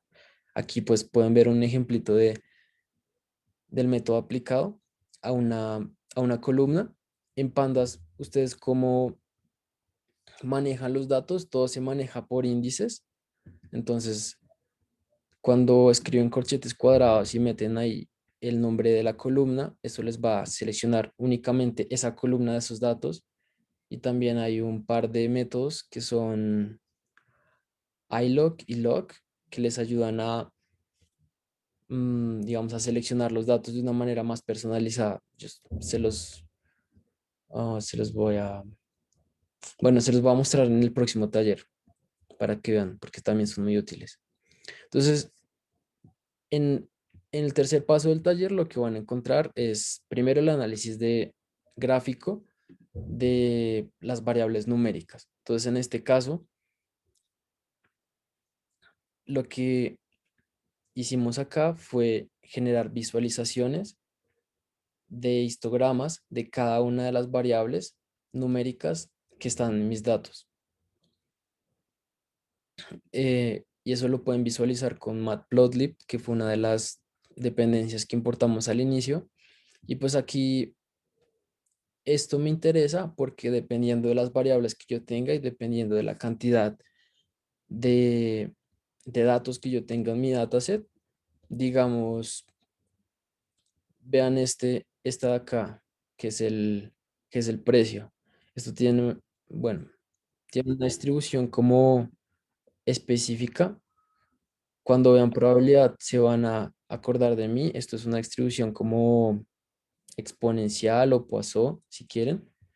Y pues si esto de pronto no fuera precio, si no fuera como tiempo estimado de llegada por cliente, esta variable, a partir de esta variable puedo generar distintos análisis que se encapsulan en algo que se llaman procesos de Poisson, y en esos procesos de Poisson pues yo puedo evaluar distintas métricas con análisis más que todo estadísticos. Y pues así mismo con todo, ¿no? Digamos que eso ya es como irse un poquito más al área de estadística y probabilidad, pero igual es bien interesante. Entonces, listo. Estos son como las distribuciones, sí, las distribuciones en histogramos de las variables numéricas. Luego, en este caso, como les venía diciendo, los datos de los carros son particularmente, bueno, pues están particularmente hechos para generar un análisis de regresión, y sobre todo en el análisis de regresión a mí lo que me interesa es encontrar tendencias entre mi variable objetivo y el resto de otras variables. Entonces, lo que se van a encontrar aquí en el paso 3.2 es cómo generar gráficas que me muestren a mí esa tendencia que tienen los datos independientes con mi variable dependiente, que es el precio. Variable dependiente, entiéndalo también como la variable objetivo, que es la que yo estoy buscando explicar en términos de las otras variables. Entonces, aquí lo que podemos ver son distintos gráficos de, pues, scatter plots con una línea de tendencia que siempre va a tener en el eje Y el precio. Entonces, digamos, en este caso, la variable normalized losses tiene una tendencia ligeramente proporcional al precio, y la variable wheelbase tiene una tendencia muy correlacionada con el precio. Entonces, me interesaría tener estas variables, que son variables que están muy correlacionadas con el precio, son las que más me interesaría meter a mí en el modelo de regresión, y son las que mejor métricas me van a generar al momento de predecir el precio de valores nuevos, que eso lo vamos a ir viendo en otras clases. Sí, básicamente todas estas que tengan una relación directamente proporcional son muy útiles. Mm, pero acá vamos a encontrar una, miren esta es eh, Siri MPG. Mm, ay, se me va ahorita qué significa MPG, pero el caso es que esta tiene una variable inversamente proporcional al precio, y esta también me interesa porque lo que vamos a ver en el modelo de regresión es que básicamente yo estoy sumando y multiplicando variables por su peso relativo, y en este caso, si yo le meto un menos a esta variable que es inversamente proporcional, eso me va a dar directamente proporcional al precio. Entonces, también me interesa mucho tenerla. Las que sí no me interesan son cosas como esta, que es como muy uniforme con respecto al precio. Entonces, como que no son útiles para mí. Estas que están acá son variables binarias. Entonces, esas variables binarias también me pueden ayudar dependiendo de lo que se pueda hacer con ellas, pero pues también me sirven. A esas hay que analizarlas distinto. En el cuarto paso, lo que van a encontrar es cómo analizar variables nominales usando boxplots. Entonces, aquí lo que vamos a encontrar son dos ejemplitos de cómo visualizar mediante gráficos de cajas variables categóricas. Esto es particularmente útil cuando ustedes están haciendo un análisis de varianzas, que eso también lo vamos a explicar en el próximo taller. Pues de pronto no tan a fondo, pero el análisis de varianzas eh, está relacionado a cómo yo puedo explicar una variable categórica a partir de su varianza y de la relación de la varianza con sus desviaciones estándar. Entonces ahí, pues cuando vean prueba van a ver que uno ve pruebas, pruebas de hipótesis y intervalos de confianza. ANOVA se mete mucho con esos temas y básicamente lo primero que uno hace en ANOVA es como generar estos gráficos de cajas y dependiendo de la naturaleza que tengan esos gráficos con la variable dependiente, yo puedo ver como qué categorías de la variable que yo estoy viendo me afectan más mi variable objetivo. Entonces, en este caso, por ejemplo, miren que yo aquí estoy analizando la relación entre el body style con el precio y eh, en particular el, el- la categoría de body style convertible está estrechamente relacionada con el precio porque es una de las cajitas que está más arriba en relación a las otras. Eso me indica que es una variable bastante influyente en el precio. Básicamente esa es la intuición detrás de los diagramas de cajas. Y bueno, pues en el otro taller les explicaré más a fondo. Igual en este se ve mucho más claro, como que aquí estoy mirando es la variable drive wheels y esta categoría de esa variable está mucho más relacionada que las otras dos. Mm, para, para, pues para introducirlos un poco más a Nova, uno no solo, uno tiene que tener en cuenta bastantes supuestos que también los vamos a exponer en el próximo taller, pero es bien interesante lo que se puede hacer con ANOVA, es bastante útil. Siguiendo en el paso de exploración de los datos, a mí me gustaría saber cuáles variables de las que yo tengo, sobre todo las numéricas, están correlacionadas entre ellas, porque no necesito incluir en el modelo de regresión dos variables que generen el mismo resultado. Eso va a ser contraproducente al momento de incluir ambas variables en el modelo. Entonces, por ejemplo, aquí miren que esta variable wheelbase, bueno, primero que nada, ¿cómo se lee esto? La correlación es un coeficiente entre 0 y 1 que me indica qué tan, qué tan relacionadas están dos variables numéricas, es decir, qué tan estrecha es su tendencia. Por ejemplo, esto que estábamos viendo acá, esto generalmente es una correlación positiva tendiente a 1 entre la variable house power y price. Entonces, esta gráfica lo que me ayuda es a condensar de una manera distinta esas correlaciones que se tienen, pero ahora no solo con la variable de precio, sino con todas las variables. Entonces, a mí, lo que les decía, no me interesa tener dos variables que estén estrechamente correlacionadas. Y en este caso, la variable de length y wheelbase están estrechamente correlacionadas, porque vean que tiene un índice cercano a 1, es de 0,88 aproximado, y entonces alguna de esas dos variables me interesaría sacarla porque estaría dañando las predicciones que yo voy a hacer con mi modelo de regresión. Esa es básicamente la lectura que uno le hace a esta matriz gigantesca de correlaciones. Lo útil es que aquí lo van a ver con colorcitos y entonces pueden ver como las rojitas son las que no me interesan.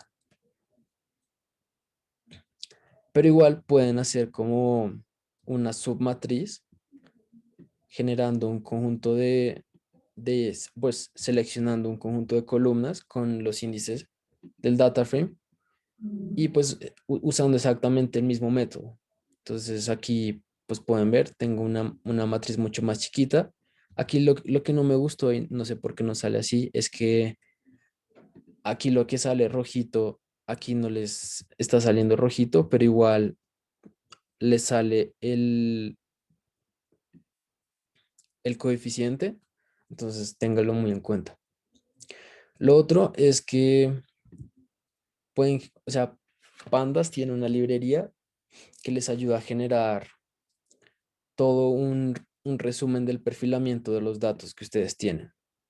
Entonces, en este paso 6 van a encontrar cómo se usa lo que se llama el Pandas Profiling, que es el perfilamiento de pandas, que como les digo, es una, es básicamente un método que les va a hacer como mucho de lo que les he explicado en un par de líneas. Yo no les recomiendo que se queden únicamente con el Pandas Profiling porque pueden sesgar mucho los análisis que puedan hacer con un código un poco más elaborado, pero pues igual siempre es útil, ¿no? Entonces, acá pues yo lo tengo comentado, es porque si lo ejecuto, normalmente el Pandas Profiling consume bastante RAM de la máquina donde lo tengan desplegado. Entonces como que se les empieza a poner lento el resto de cosas. Entonces por eso no me gusta tenerlo ahí ejecutado. Yo lo que hice, y es exactamente lo que van a encontrar en esta línea, es que guardan el pandas profiling en una variable y esa variable la convierten a un archivo .html y entonces es como si todo el pandas profiling lo guardaran en un archivo que pueden abrir en el navegador y ya no lo tienen que volver a ejecutar desde Colab y lo que se va a ver es algo así. Cuando ejecutan el pandas profiling, eso les genera lo que les digo, es básicamente una página en la que pueden mirar todo. Entonces tienen aquí un overview, entonces tienen como el número de variables, el número de observaciones, el número de valores nulos, el porcentaje de valores nulos. Si tienen filas duplicadas, se los va a decir. am, Les va a dar como este pequeño resumen y luego les empieza a dar un resumen variable por variable. Entonces, en este caso, en la variable symbolic tenemos ceros, entonces aquí les voy a mostrar en rojito algunos warnings y así con todas las variables. Y también les muestra como un pequeño histograma también de las variables. Es bastante útil, pero igual es bastante como les consume bastantes recursos del computador. A mí no me gusta usarlo casi por eso. También, bueno, aquí es importante que tengan en cuenta esto más o menos. Esto es un warning que es high correlation, que pues es lo que mirábamos de la correlación. O sea, ahí van viendo como los diferentes warnings y ya. Al final del archivo van a ver que les sale como, también les sale la matriz de autocorrelación, pero no tan linda como la que les mostré, porque les sale sin coeficientes, creo. Pero bueno, ahí lo pueden ejecutar en su computador y lo van viendo.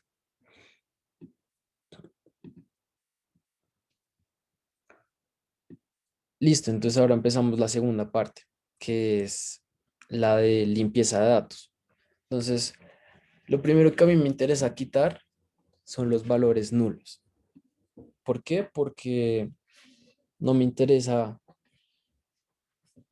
eh, como tener esa parte de la desinformación de los datos. A mí, yo quiero saber, o sea, yo quiero que mis datos tengan la mayor integridad posible porque entre maximicen la integridad, también van a maximizar los resultados que tengan cuando ejecuten el modelo. Entonces, en este caso, los datos nulos no son tantos, pero de pronto se van a encontrar no sé, les doy un ejemplo. En mi tesis yo trabajé con encuestas de estudiantes y había estudiantes, pues como esas encuestas se llenan, hagan de cuenta como las de vicerrectoría, hay estudiantes que se salen a la mitad de la encuesta, entonces solo dejan una mitad respondida y el resto de mitad son datos nulos.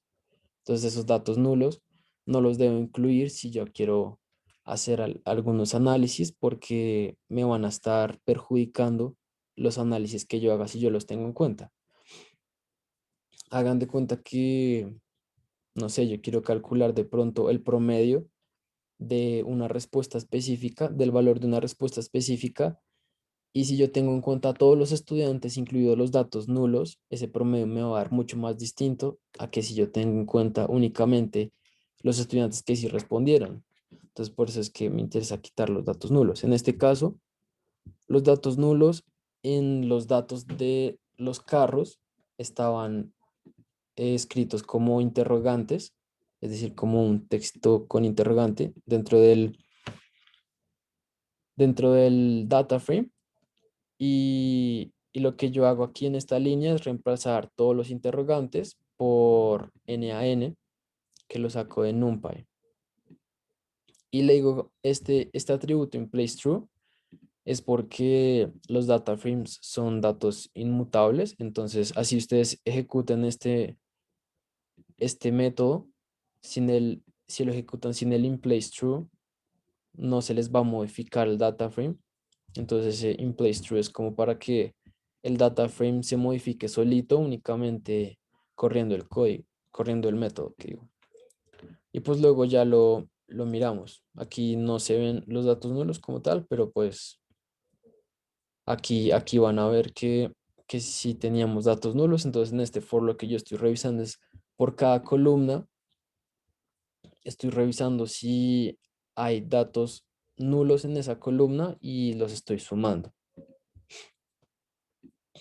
Y si ese número es diferente de cero, imprimo la columna y la cantidad de datos nulos que encontré en esa columna. Entonces, en este caso, encontré dos columnas con valores nulos. Una es stroke, la otra es horsepower bind. Y ya, pues este manejo de los datos nulos lo vamos a ver en un segundito. ¿Listo? Y ahora existen dos maneras de manejar los datos nulos. Una es eliminarlos. Entonces, si yo los quiero eliminar, puedo eliminar solamente la fila o puedo eliminar toda la columna. ¿En qué caso me interesa eliminar toda la columna? En el caso en el que tengo muchos datos nulos en esa columna. Entonces, imagínense, no sé, como yo tengo una columna en la que el 90% de los datos son ceros. Esa columna no me va a servir para mucho, a menos de que sea una columna binaria, que sea como ceros y, no sé, por ejemplo, en un modelo de clasificación eso pasa, y sobre todo si es clasificación binaria.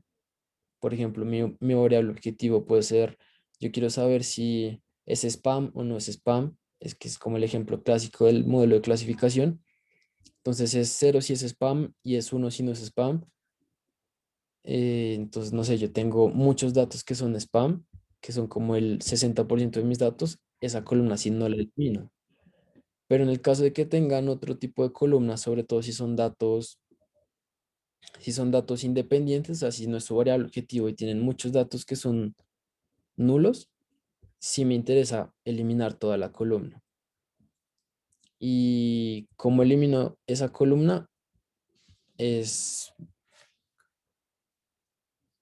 pues podrían hacer dos cosas. Hay un método que es como drop,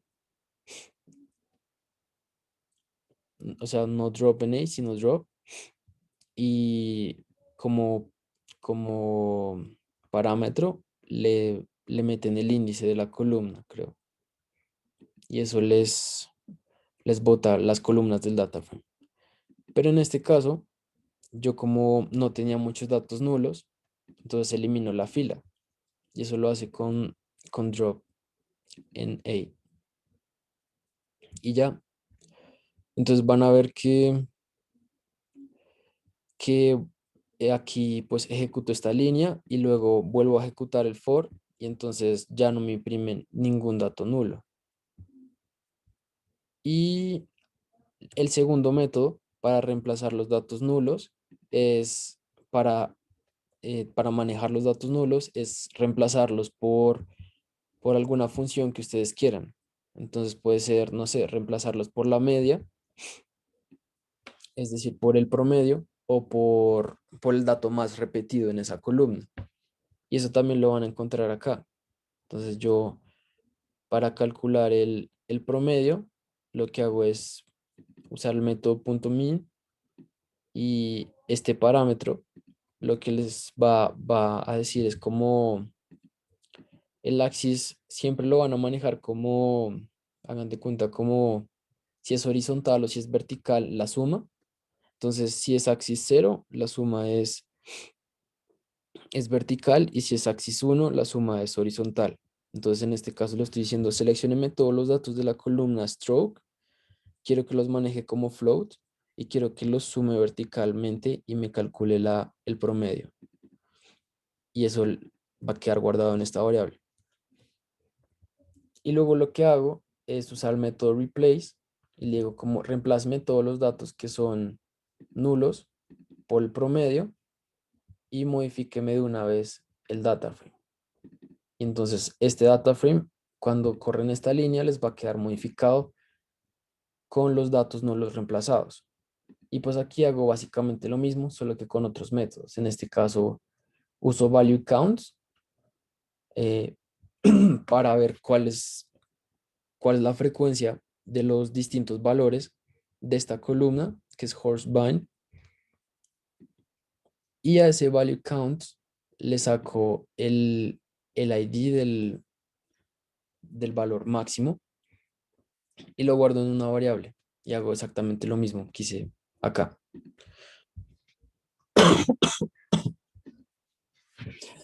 En algunos casos, ustedes quieren modificar los datos para que queden con el mismo peso dentro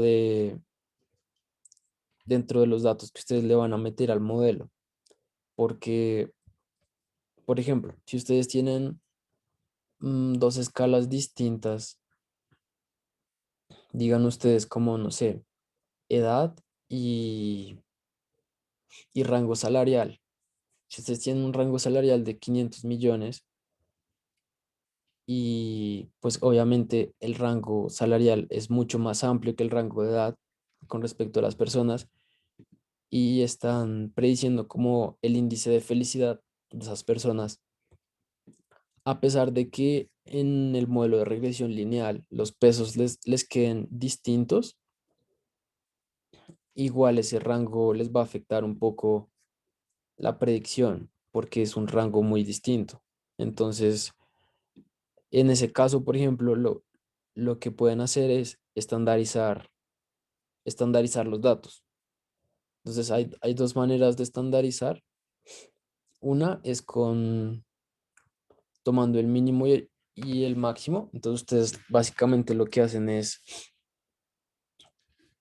coger el dato, restarlo con el máximo y dividirlo sobre el mínimo. O creo que es al revés, no estoy seguro, pero pueden revisar. Y hacen eso a todos los datos. Entonces eso les va a generar datos entre 0 y 1 en este caso, porque es lo que es lo que le están pasando por parámetro. Y pues miren que los datos que yo antes tenía así, ahora los voy a tener así, solo en rangos entre 0 y 1.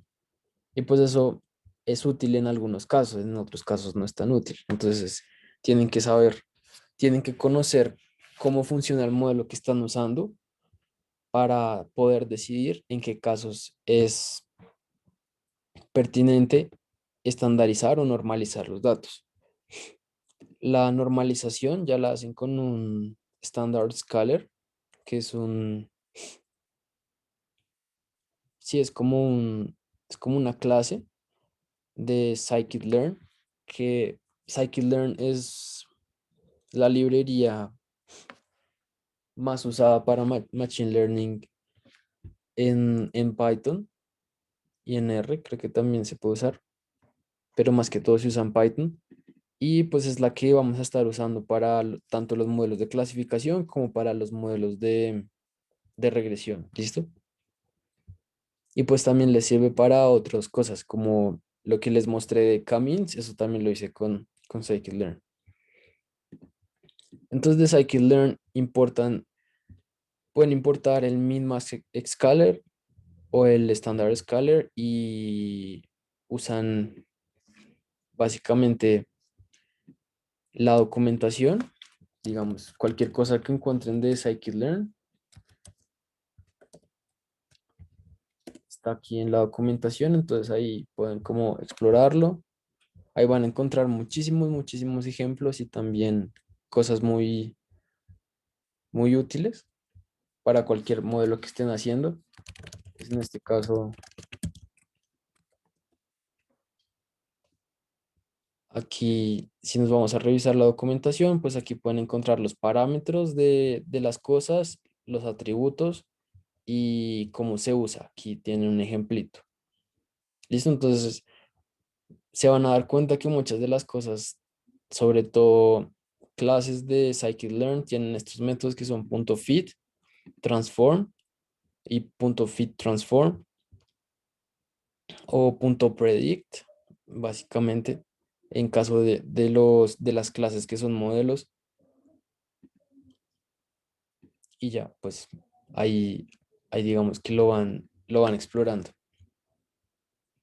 Y pues igual, acá van a ver lo mismo, solo que en este caso como es una estandarización normal, y aquí les puse como la formulita, eh, pues los datos no me van a dar iguales, ¿listo? En la distribución normal yo tengo los datos distribuidos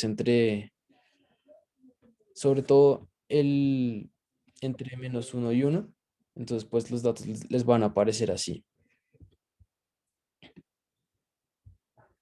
Eh, bueno, y aquí en el noveno paso van a encontrar como más o menos cómo es el manejo de los outliers. Entonces miren que acá yo puse eh, otra vez el punto describe para que miremos cuál es la diferencia entre los datos antes de datos atípicos y después de quitarle los datos atípicos. ¿Qué son los datos atípicos? Son datos que se encuentran por fuera de el rango de 3 veces la desviación estándar de los datos que yo tengo. Entonces se los voy a explicar con el diagrama de cajas. Entonces, aquí yo tengo de esta linecita acá abajo al primer margen inferior de la caja es el primer cuartil. De ese margen inferior a la rayita del medio, que es la media, ese es el segundo cuartil. De la media al margen superior de la caja, ese es el tercer cuartil y pues el otro es el cuarto cuartil, con el mismo razonamiento. Todo lo que está entre la caja está dentro de la desviación estándar. Y todo lo que está por encima de la línea más alta, eso está por fuera de 3 veces la desviación estándar. Entonces, todo eso es lo que no me interesa tener en los datos porque son datos atípicos o outliers. Y entonces aquí lo que van a encontrar es un ciclo que recorre todas las columnas de datos numéricos. Esas columnas de datos numéricos yo las saqué aquí arribita con este ciclo. Entonces aquí lo que hice fue recorrer todas las columnas y preguntarle a la columna si el tipo era int o era float. Y eso lo guardé en una lista. Y aquí lo que estoy haciendo es como recorro todas las columnas de datos numéricos y estoy sobreescribiendo el data frame, seleccionando únicamente los datos que están en el rango que les dije. Entonces, los datos que están entre 3 veces y -3 veces la desviación estándar. ¿Listo? Y entonces, después de sobreescribir estos datos, vamos a ver que efectivamente cambiaron. Entonces, en este caso, ya no tengo 160 datos, sino tengo 152 datos en la mayoría de filas y las medias me cambiaron. La desviación estándar también cambia un poquito y pues ahí los siguen explorando y los siguen limpiando. Otra cosa que también es útil y ya para acabar es generar variables nominales a partir de variables numéricas. que es lo último que estaba mencionando Daniel en la presentación. Entonces aquí lo que yo voy a hacer es convertir esta variable horsepower, o sea, caballos de fuerza, de numérica a nominal. Y eso lo voy a hacer generando bins. Entonces básicamente tenemos que estas son las estadísticas descriptivas de los datos. Aquí generamos un histograma de los datos, entonces vemos que los datos tienen esta distribución. Y entonces a partir de este histograma, yo lo que voy a decir es como, bueno, voy a generar tres conjuntos distintos y quiero que el conjunto de mayores datos sea alto. Quiero que el conjunto de datos promedio sea mediano y el conjunto de los datos más chiquitos sea pequeño. Y entonces eso lo hacemos acá con NumPy, con un método que se llama linear space. Yo le pongo como el mínimo, el máximo y la cantidad de datos, o sea, la cantidad de espacios que quiero generar. Entonces, si yo quiero tres clasificaciones, necesito cuatro límites. Y a partir de eso genero los tres límites, digo los cuatro límites en los que quiero poner las clasificaciones que les dije. Y luego de eso, lo que hago es generar una nueva variable para en el data frame a partir de esa variable, de esos grupos que generamos acá. Entonces vean que para generar esta nueva variable, yo lo que hago es agregarle un índice, agregarle otro índice al data frame y con pandas lo que hago es como cortar esos datos básicamente. Por eso se llama code. Entonces le digo como córteme los datos que están en esta columna. Quiero que los corte con respecto a estos límites, que son los bins que generé arriba. Quiero que les dé estos nombres y incluyame el más chiquito. Y ya, eso es lo que le hice. Y entonces aquí vamos a ver que a partir de estos datos de la columna de caballos de fuerza se generó una columna nominal que tiene la clasificación con respecto al valor de esta columna, que eso también les puede ser útil en caso de, más que todo de modelos de clasificación, diría yo. Y ya, el resto es como visualización con Plotly, que ya lo miraron arriba también, y ya, eso es todo. Entonces, si quieren no, como investigar más acerca de esto, se pueden meter a Kaggle, ahí en Data encuentran datasets, entonces, no sé, consígase un dataset de qué sé yo, de finanzas o un dataset de lo que quieran. Aquí pueden explorar mucho y intenten repetir lo mismo que hicimos con el taller, con el dataset que ustedes tienen. Entonces, no sé, de pronto descárguenlo, lo hacen local. En Google también está como, se pone, pues está la documentación de pandas. En serio, está todo muy bien hecho. Como que aquí, mm,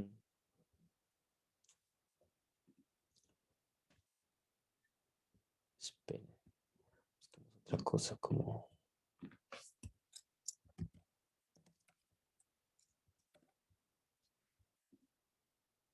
ustedes se meten a cualquier método que no sepan y aquí les va a aparecer otro montón de métodos y les va a aparecer como todos los parámetros que tienen, qué significa cada parámetro. O sea, toda la documentación de todas estas librerías está muy bien hecha. En Stack Overflow obviamente también van a encontrar un montón de información. Nosotros tenemos algunos libros que les pueden ser muy útiles y también tenemos como otros pues otras hojas de guía. Entonces, por ejemplo, hay una de Keras que tiene como los métodos más útiles de Keras, dependiendo de... Keras es una librería para modelos de Deep Learning.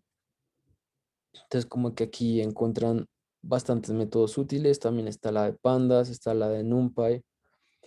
Todo eso también lo vamos a estar subiendo al repositorio. Mm, Aquí tenemos una bibliografía no tan, no tan grande, pero muy sustanciosa de libros para Machine Learning. Entonces la podemos subir en un link de WeTransfer y la descargan. Sobre todo este libro que se llama Hands-on Machine Learning. Es como el libro usado para introducirse a Machine Learning. Van a encontrar no solo una muy buena explicación, muy cercana a lo técnico matemático que necesitan saber para manejar los modelos, sino a todo el manejo de los modelos con librerías como Scikit-learn y como Keras y TensorFlow.